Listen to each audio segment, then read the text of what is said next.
By now, everybody knows Bryce Young's been benched in Carolina.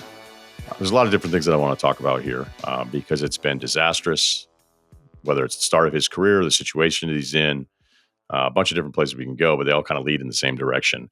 Was reading about it last night and this morning. Charles Robinson, Yahoo, did a great job on this. They had people talking to him about this story, people involved in the NFL, and there was a few things that I thought were worth sharing. And that really, right now, this comes down to the story of confidence for Bryce Young. There's a specific play in the fourth quarter where he missed Adam Thielen on a 3rd and 2. He was lined up in the slot. It was about a 5-yard throw. And a scout who, according to Robinson in his piece on Yahoo, who had done a lot of work on prepping for Bryce Young, who liked Bryce Young as a quarterback prospect, said, quote, "That's so crazy. That's a throw he makes 999 times out of 1,000 coming out of Alabama. They've got him so screwed up."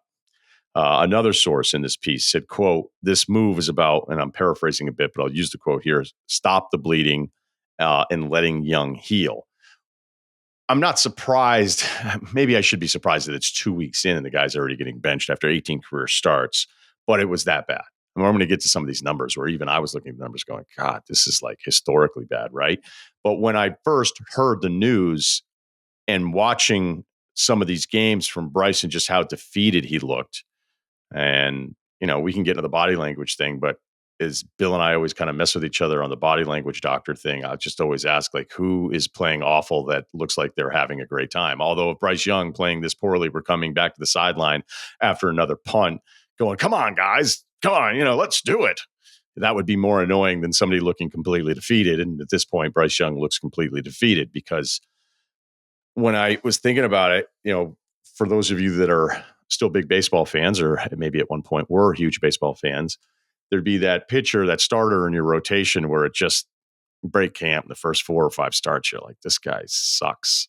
But he's kind of penciled in for like 160 innings at least.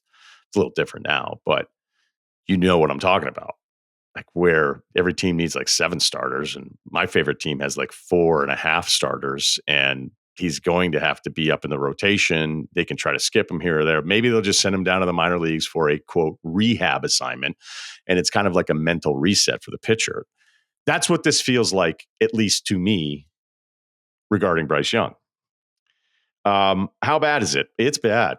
So let's run through some traditional 23 stats, which weren't great. 60% completion rate. Completion rate's kind of irrelevant now because of the way the throws are designed. I mean, I don't want a guy out there completing 40% of his passes, but there's some guys that have some nice completion percentages, and you go, I don't even think that guy's any good. 5.5 yards per attempt, low. 11 touchdowns, 10 interceptions, sacked 62 times, and a QBR of 34. Not very good. How about this year? Completion percentage down to 55%. Yards per attempt down to 4.4 yards per attempt. 0 touchdowns, 3 interceptions. On pace to actually be sacked less than last year, but a QBR of 9. 9 is unheard of. Again, 2 weeks. The team's also terrible. They spent money on the O-line because it was a priority. You could also argue the money that they spent on the O-line. It's like, do you have to spend that much money on those guys? Yeah, you do when you're Carolina. They drafted Leggett out of South Carolina, who I loved. They brought in Deontay Johnson from Pitt, who's had some nice seasons. But it's considered still at this point, especially with Derek Brown hurt, probably, is it definitively the worst roster in the NFL? It's in the conversation. Bryce is 2-16 as a starter. It's so bad these first 2 weeks, you kind of think back and go, how'd they get the 2? They had a 9-7 win against Atlanta last year and then a walk-off field goal against Houston that was 15-13. The rest of the team, what do you want? I could do this for an hour. I'll just sift through it in just a couple minutes. If you look at the DVOA stuff, the advanced metrics that kind of try to come up with a baseline comparison to everything that's happened, if you look at the Panthers offense through the first 2 weeks since 1979, it's the 7th worst offensive performance we've ever seen. Well, since 1979. This season, the defense ranks 30th on EPA per play allowed. They're 24th in pass block win rate. That's probably the best unit stat of any of the units. I mean, I didn't dig into their special teams. 24th, and you're like, oh, that's not last. 28th in run block rate. They can't really run the football. They're second to worst, not in yardage totals, but in some of the advanced metrics. And they're 2 of 22 on third downs in 24. So now what? Like any QB, as you've heard me talk about too much, history prevents me from having passionate conviction, maybe about any of the guys, where even if I really like somebody, if somebody would say, okay, by the way, for the record, I like Bryce Young. I had a lot of the same questions as other people had, but I liked him. And if you had told me, nah, I don't like him, he's going to be out of the league in 5 years, based on history alone, I can say, well, that's absurd. But for me to really like somebody, and I like Caleb Williams as much as I've liked anybody in years, maybe even all the way back to Andrew Luck. I like Trevor Lawrence. I liked Caleb Williams more than Trevor Lawrence coming out. And as much as I like Trevor Lawrence, the guy hasn't won a start in 10 months, almost 10 months. With Caleb, I can't do a podcast and say, talk to me at the end of the year. Wouldn't be a very good podcast. We have to talk about what we've seen. He was better against Houston, but it also wasn't great. And then I thought he was terrible in the opener against Tennessee. I do think I like Caleb so much that he could have a terrible rookie season. I would still be buying stock in the summer of 25 because we've seen that story play out. Doesn't mean just because your quarterback is bad that now he's going to be good, which is kind of the default setting of fans, just hanging on to any piece of hope you can, thinking, is there any way my guy that isn't good can be good later on, kind of like a Josh Allen. Yes, Bills fans, Josh Allen wasn't good his first couple of years. As an aside to hanging on to hope, the Bears Fields Mafia, the Justin Fields Bears people, you guys need to chill the fuck out. Caleb gets off the bad start. Fields is 2-0. Fields also has 1 touchdown this season. And despite me pointing out on Monday's pod, I thought he had 2 terrific throws in that game on Sunday. But they were playing Denver. And Fields, I mean, he's 28th in pass yards. Pittsburgh's 29th in red zone touchdown percentage. So they're getting touchdowns 25% of the time they're in the red zone. They've been in the red zone a decent amount. So even if I like a couple Fields throws, some of the Caleb isn't good. Fields is good. The disease of 2-0. I mean, it's not, you don't even have to dig into what that game is. It's kind of a nice story, but it doesn't feel like an answer to me at quarterback whatsoever. So that kind of gets baked into all the different stuff. And even though I brought up like Fields college stats and say, well, if you like Fields college stats, how come, the Caleb Williams and all that kind of stuff? Well, look, it's pretty simple. I think Fields' job was 100 times easier in college than Caleb Williams was, especially the last season. So what's the point of bringing all this stuff up? Well, the point is that we've seen it now for 18 starts with Bryce, and even this is quick. Even this is quick to pull the plug. And like I said at the beginning, it feels more like a mental reset than it is they're completely done with him. I'd be shocked if I'd be shocked if Bryce Young doesn't start again this season for the Carolina Panthers. All right. I also feel bad for him. If we can allow ourselves to be decent and remove the cynicism or the lack of sympathy, right, at times where it's like, well, whatever, he's going to make millions. Like, he's had a good life. If everything you've worked for in your entire life is over at 23, that would be tough. Getting choked up about it.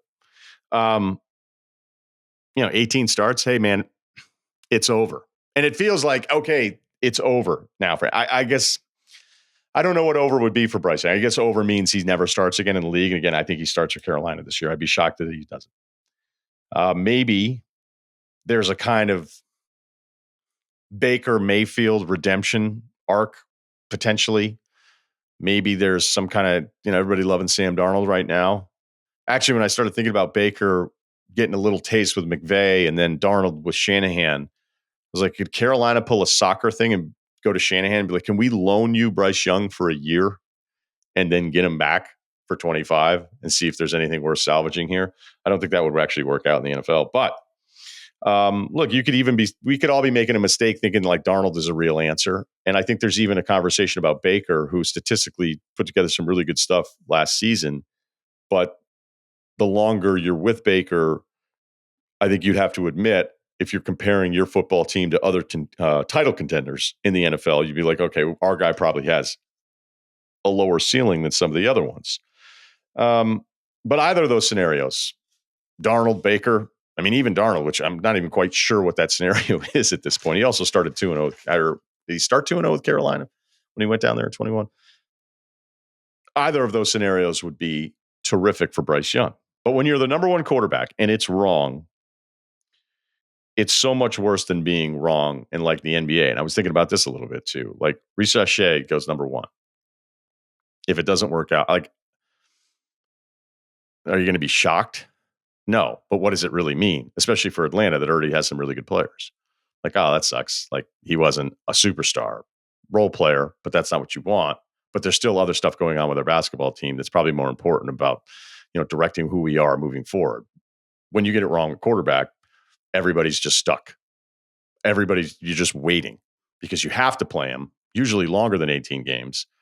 But at this point, you're just kind of looking at it going, we're in a holding pattern until the guy we picked number one can figure it out. If Alex Sarr went one and was a bust, it's just not the same story because we didn't watch Alex Sarr on Saturdays for multiple seasons like we did with Bryce Young.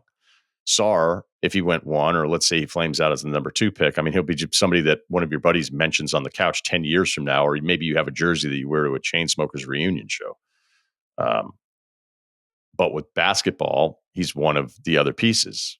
With Bryce Young, everything is connected to him, and it's the worst feeling. It's got to be the absolute worst feeling when you have one of those top picks, you have this fan base, and you're so excited, and you're talking yourself into it, knowing that the history isn't very good, knowing what the negatives are, especially with somebody who visually looks so challenged physically compared to the rest of the people running out there on Sundays. You're just like, okay. And maybe some of you are still down there. And I think what I'm presenting to you is there's a sliver of hope that it could get turned around, maybe somewhere else. But it looks like right now, Bryce is headed for one of those careers where he'll end up on another roster again. If he's done with Carolina after this year, he'll end up on another roster. Like somebody will throw. I think Kenny Pickett was a third for a fourth kind of thing, and some sevenths were thrown in there. So it was basically like moving up around. Bryce probably gets you a little bit more than that, or maybe he doesn't, because maybe the tape is that much worse. I mean, the stats for this year are just historically bad. But as of today, the direction feels like a Bryce Young career where he's lost in the transaction confusion. And you look up one day and go, oh, that's right. He's their third quarterback. Just like Zach Wilson's listed as the third quarterback on the Broncos depth chart. Or you may have already forgotten that.